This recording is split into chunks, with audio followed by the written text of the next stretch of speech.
Hello everyone, welcome to Graphic Design Postmortem Part 1.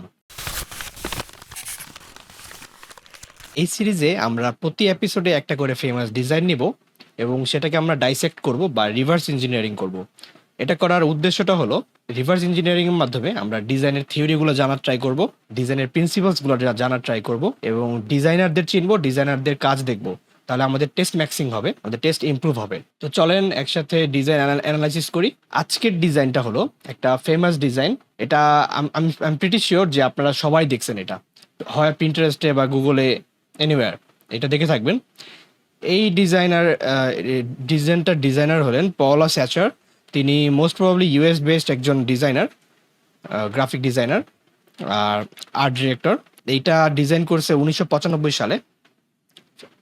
এই ডিজাইনটা ছিল একটা পাবলিক থিয়েটারের একটা মার্কেটিং ক্যাম্পেইন চলতেছিল, যেটার উদ্দেশ্য ছিল পাবলিক অ্যাওয়ারনেস তৈরি করা, থিয়েটারে মানুষ আনা।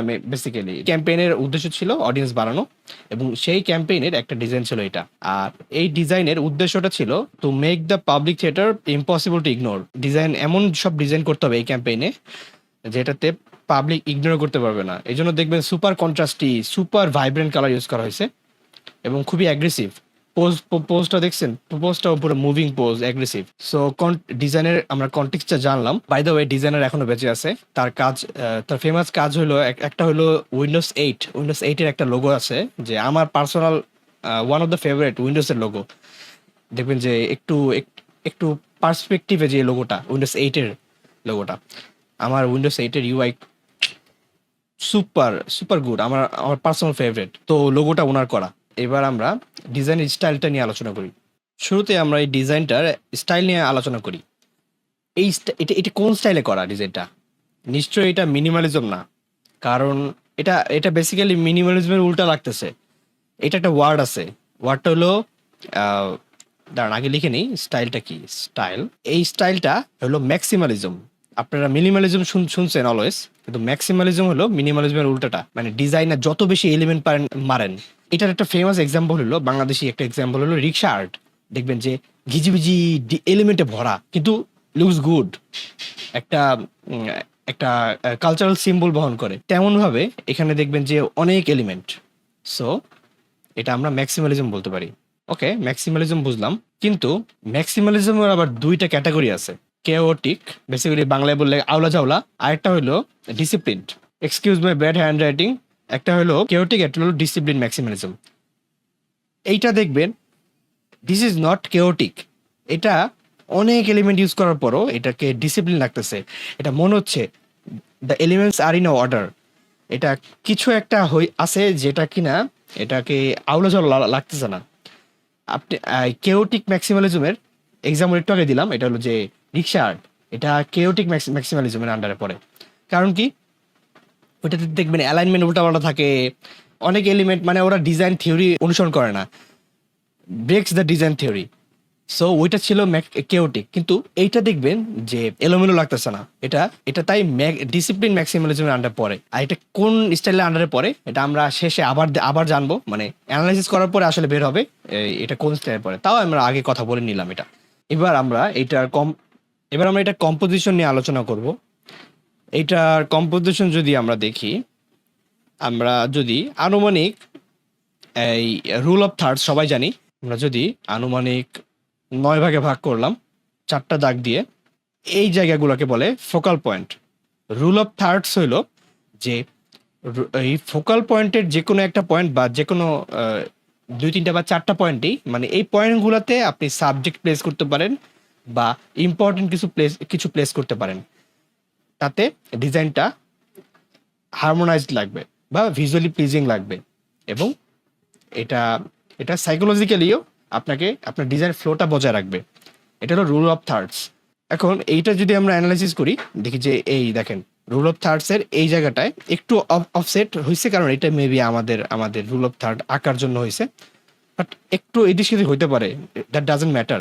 দেখবেন যে রুল অফ থার্ডসের একটা ফোকাল পয়েন্টে আমার মেন যে ফোকাল পয়েন্ট, মেন যে সাবজেক্টের আবার মেইন হলো ফেস। আমরা কিন্তু সবার আগে ফেসই তাকাই। এই ডিজাইনটা যদি দেখেন, আপনি চোখটা বন্ধ করেন, হঠাৎ করে তাকান, সবার আগে চোখ পড়তেছে আমার ফেসে, তারপর আমার ফ্লোটা আসতেছে। সবার আগে আমার এই ফেসে নজর পড়তেছে, এইখানে নজর পড়তেছে, তারপর আমার ফ্লোটা এইভাবে আসতেছে, এইভাবে আসতেছে আবার, এটার পর এটা গিয়ে আবার এটাই আসতেছে। এটা ভিজুয়াল ফ্লো, বাট বেসিক্যালি এই জায়গাটা হটস্পট, তারপর আমার এই জায়গাগুলোয় আমার নজর পড়তেছে। ওকে, তো রুল অফ থার্ডস গেল। আমরা যদি এখন কম্পোজিশনটা দেখি, কম্পোজিশনটা কিভাবে সাজানো হয়েছে। আমি যদি এটাকে ডায়াগোনালি দুই ভাগ করি, তাহলে দেখবেন যে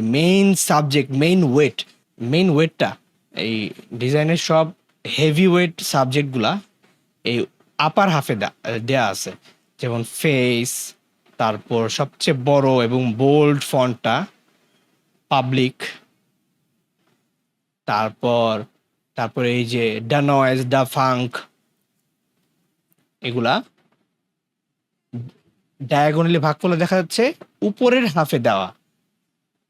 তাহলে আপনার মনে হইতে পারে যে ডিজাইনটা ইমব্যালেন্সড, একদিকে ভারী আর একদিকে হালকা, এটা ইমব্যালেন্স না ব্রো। এখানে দেয়ার্স আ ট্রিক, যে এখানে আপনি যদি এটা অফও করেন তাও দেখবেন যে এটা ওয়েল ব্যালেন্সড। বাট কেমনে কাজ করতেছে, দ্যাটস দ্য ট্রিক। ট্রিকটা হলো এখানে ওরা করছে কি দেখেন, উনি উনি একটা কাজ করছে, সেটা হলো লোয়ার পোর্শনটাকে এই ব্যালেন্সড করার জন্য তিনি করছে কি, বেশি ফন্ট ইউজ করছে। ফন্টগুলা চিকন ফন্ট, বাট এখানে বেশি কোয়ান্টিটি বেশি, গুণলে দেখা যাবে এইটার এইটার দ্বিগুণ বা তিন গুণ অ্যামাউন্টের ফন্ট ইউজ করছে। এটাই হলো ট্রিক, যে ওখানে হেভি ওয়েট ফন্ট ইউজ করছে বাট কয়েকটা, তারপর সেটাকে ব্যালেন্স করার জন্য বেশি করে ফন্ট ইউজ করছে, ভিজি করে ফন্ট ইউজ করছে, কিন্তু সেটা থিন ফন্ট। তাহলে কম্পোজিশনটা আমাদের ওয়েল ব্যালেন্সড। দেখতে দেখবেন যে অ্যালাইনমেন্ট নিয়ে যদি কথা বলি, অ্যালাইনমেন্টের ক্ষেত্রে বেশিরভাগই অ্যালাইনমেন্ট মানা হয়েছে, কিন্তু এখানে অ্যালাইনমেন্ট ব্রেক করা হয়েছে। এটা intentional break to make the design less UI feel. হ্যাঁ, এই দেখেন এগুলো কিন্তু ওয়েল অ্যালাইন্ড, এই যে এগুলা, এগুলো ওয়েল অ্যালাইন্ড, এই যে এগুলো অনেক সুন্দর করে সাজানো, জিওমেট্রিক্যাল পারফেক্ট, সুন্দর করে অ্যালাইনমেন্ট মানা হয়েছে এগুলা। তারপরে যে এটা, এই যে কল টু অ্যাকশন, এটা কিন্তু দেখবেন এই কয়েকটা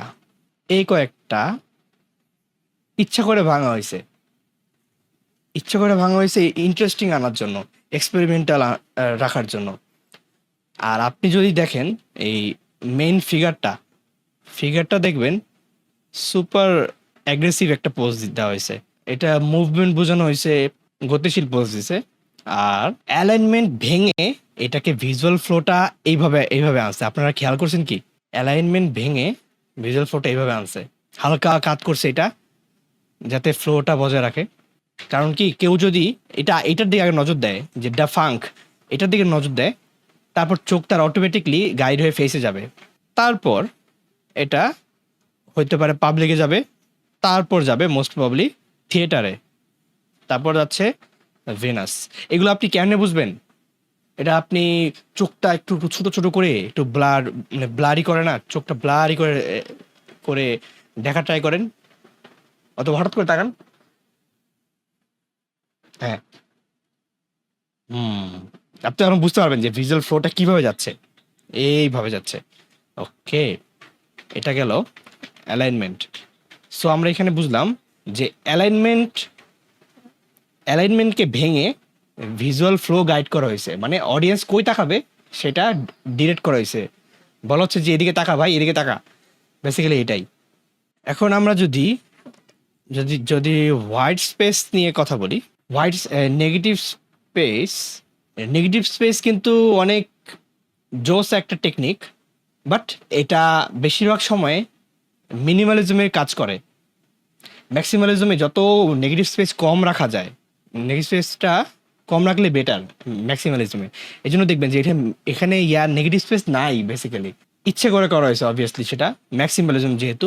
সো অলওয়েজ যে আপনার নেগেটিভ স্পেস লাগবে এইরকম কোনো কথা নাই। ওকে, তো আমরা বুঝলাম যে নেগেটিভ স্পেস অলওয়েজ লাগে না, মিনিমালিজম, নেগেটিভ স্পেস মিনিমালিজমে। ওকে, আমরা নেগেটিভ স্পেস নিয়ে জানলাম। আমরা আরেকটা জিনিস নিয়ে কথা বলছি একটু আগে, আমরা সেটাকে ভুলে অ্যালাইনমেন্ট বলে ফেলছি। ওটা হবে হায়ারার্কি। হায়ারার্কি মানে হোপফুলি বানান ঠিক আছে। হায়ারার্কি হলো কোনটার পর কোনটা চোখ চোখ যাবে। ওই আছে না যে এই ক্যারিয়ারে হায়ারার্কি আছে না, সিইও, তারপর সিওও, তারপর এই senior executive, executive etcetera, hierarchy ওইরকমই। অডিয়েন্স কোথায় আগে তাকাবে, তারপর কোথায় তাকাবে, তারপর কোথায় তাকাবে, এই ফ্লোটা বজায় মানে ফ্লোটা গাইড করা, সেই ফ্লোটা মাথায় রেখে ডিজাইন করা, এটাকে বলে হায়ারার্কি। এখন হায়ারার্কি এখানে হায়ারার্কি আমরা মাত্র দেখলাম যে এটাকে এমনভাবে প্লেস করা হয়েছে, অ্যালাইনমেন্টটা ভেঙে এমনভাবে হায়ারার্কি করা হয়েছে যাতে এটা ভিজুয়াল ইয়াটা ফ্লোটা এইরকম থাকে, এরকম সি শেপ থাকে। আসেন আমরা এবার কালার নিয়ে কথা বলি। দেখেন এই 3টা কালার যে ইউজ করা হয়েছে, আমি যদি কালার পিকার দিয়ে পিক করি, এই ইয়েলো পিক করলাম, দেখেন কালার হুইলের একদম কোনায় মানে মানে একদম হাই স্যাচুরেটেড, এখানে অলমোস্ট মানে বলতে গেলে একদম একদম হাই স্যাচুরেটেড কালার ইউজ করা হয়েছে। তারপর রেড দেখি, যদি রেডও একদম কোনায় কালার, এই যে যদি কালার হুইলে দেখেন, আবার যদি আমি কালার ইয়াতে যাই, স্কোয়ার কালার হুইলে যাই, একদম হাই স্যাচুরেটেড কালার ইউজ করা হয়েছে। আর ব্ল্যাক তো ব্ল্যাক, একদম ডিপ ব্ল্যাক ইউজ করা হয়েছে, এটা কোনো স্মুথ ব্ল্যাক না। দেখেন মোটামুটি এটা আসলে ঠিকমতো পিক করতে পারলে, এই দেখছেন, এই যে ঠিকমতো পিক করতে পারলে এই একদম ব্ল্যাকই আসলে। ছবিটা একটু ওল্ড তো খুঁজে পেতে কষ্ট হয়েছে, তাই কিছু ওয়াশড আউট লাগতেছে, বাট একদম ট্রু ব্ল্যাক ইউজ করছে। ওকে, তো বুঝলাম কি এখানে সবচেয়ে হাই স্যাচুরেটেড কালার, কালারের স্যাচুরেশন 100% ইউজ করা হয়েছে। 3টা কালারই 100% স্যাচুরেশন ইউজ করা হয়েছে। এবার আর কালারের ইউজটা দেখেন, ইয়েলো আর ব্ল্যাক এই কম্বিনেশনটা সবচেয়ে বোল্ড এবং কন্ট্রাস্টি এক্সাম্পলের মধ্যে একটা। আমরা স্যাচুরেশন নিয়ে যদি আমি একটু বলি, কালার থিওরির ব্যাপার স্যাপার আছে এখানে। কালার থিওরি কিন্তু অনেক জটিল একটা বিষয়। আমি একটা সময় এটা নিয়ে পড়াশোনা করছি, হালকা একটু যতটুকু জানি হালকা টাচ করি। কালার থিওরি হলো কালারের 3টা প্রপার্টিস, মানে বৈশিষ্ট্য 3টা। এক হলো ভ্যালু, 2 হইলো স্যাচুরেশন, আর একটা হইলো হিউ। 3টা কিন্তু আলাদা এবং তিনটা 3 রকম বৈশিষ্ট্য। স্যাচুরেশনটা হলো কোনো কালারের তীব্রতা। এখানে দেখবেন যে সব কালার হাই 100% স্যাচুরেশন ইউজ করা হয়েছে, তাই এখানে সবকিছু কন্ট্রাস্টই লাগতেছে। কন্ট্রাস্টই লাগার আরেকটা কারণ হলো হিউ। হিউ হলো কালারের শেড, এই সহজ বাংলায় বলে কালারের শেড। আর ভ্যালু হলো, বেশি ডিপে যাব না, ভ্যালু হলো কালারের, একটা কালার কতটা লাইট বা ডার্ক, এটা হলো ভ্যালু। আমরা যদি কালার হুইলের দিকে তাকাই, বাই দ্য ওয়ে আমি এই কালার হুইলটা ইউজ করি বিকজ এটা সাইন্টিফিক্যালি মোস্ট অ্যাকুরেট। কেন অ্যাকুরেট এটা আরেকটা আলাপ, এটা অনেক ডিটেইলড একটা ভিডিও লাগবে এটার জন্য।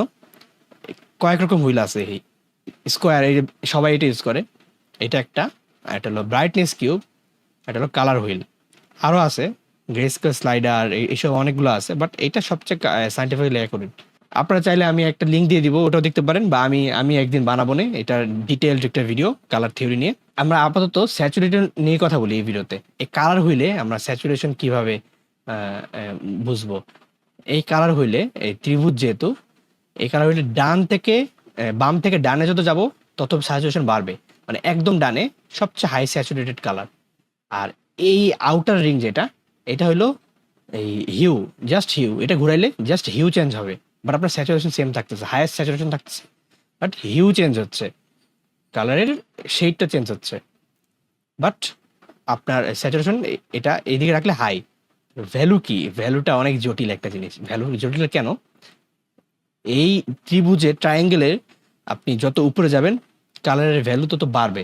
ভ্যালু বলতে এই দেখেন, এই রেড নেই, রেডেরই আমি যদি ট্রায়াঙ্গেলের নিচে যাই, একদম নিচে যাই, তাহলে এটা অনেক লো ভ্যালু, এটা হলো হাই ভ্যালু। এই এই ব্রাইটটা হলো হাই ভ্যালু, এটা হলো এই ডার্ক রেডটা হলো লো ভ্যালু। আবার বলি ভ্যালু কি? ভ্যালু হইলো কোনো কালার কতটা লাইট বা ডার্ক, এই গেল। তো এখানে আমাদের এখান থেকে কি পয়েন্টস, টেকিং পয়েন্ট হলো এখানে সব স্যাচুরেটেড কালার ইউজ করা হয়েছে যাতে মানুষজন থমকা যায়। ওকে, এই গেল আমাদের অ্যানালাইসিস।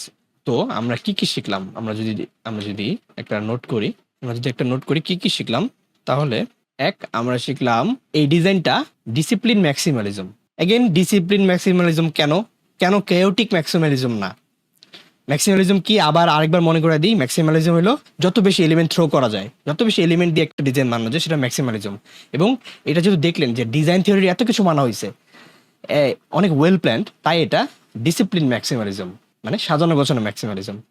ওকে, তারপর আমরা জানলাম যে এখানে কম্পোজিশনে অ্যালাইনমেন্ট ইচ্ছে করে ভাঙা হয়েছে। অ্যালাইনমেন্ট ইচ্ছে করে ভেঙে সেটাকে সেটাকে হায়ারার্কি, মানে হায়ারার্কিতে হেল্প করানো হয়েছে। আমরা লিখতে পারি যে অ্যালাইনমেন্ট সোনালি ব্রোকেন। তারপর আরেকটা জিনিস জানলাম, ওই যে ডায়াগোনালি, মনে আছে? ডায়াগোনালি দেখলাম যে ডিজাইনটা ওয়েল ব্যালেন্সড। তারপর আমরা দেখলাম যে ডিজাইনের হায়ারার্কি, ওই যে ডিজাইনের ফ্লোটা দেখালাম না, ডিজাইনের হায়ারার্কি মেনে চলা হয়েছে।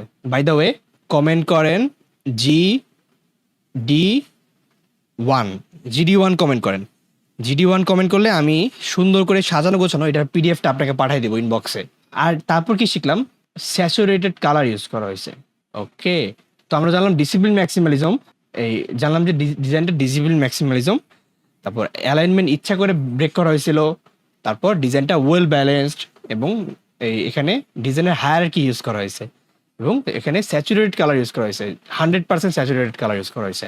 এগেইন আপনারা কমেন্টে লিখেন GD1, আমি আপনাদের এইটার পুরোটা অ্যানালাইসিস একটা পিডিএফ আকারে পাঠিয়ে দিব। Yes, that's about it. Let's see you on the next postmortem video. Tata.